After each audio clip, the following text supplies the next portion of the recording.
Костер зажигает звезды. Под таким названием проходит смена в детском центре «Костер». Она продлится до 14 июля. За 3 недели в центре отдохнут 140 детей и подростков из городского округа Выкса, Лукояновского, Арзамасского, Первомайского районов. Среди участников смены 3 команды выксунских спортсменов по художественной гимнастике и 1 команда волейболистов.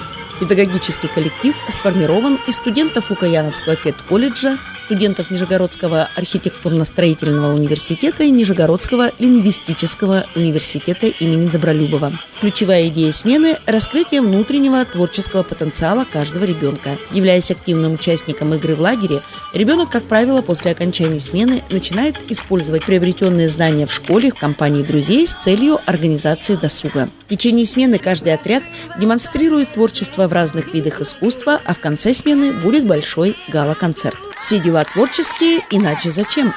Таков девиз смены. Жизнь детского центра насыщена такими интересными делами, как фестиваль танца «Мы выбираем жизнь», конкурс актерского мастерства, оранжевая вечеринка, гала-концерт, диспут-клуб, конкурсная программа «Семья», работа творческих площадок «Арт-Арбат». В эту смену в детском центре «Костер» откроется аллея звезд. Самые активные и творческие участники смены нарисуют свою именную звезду на главной аллее центра.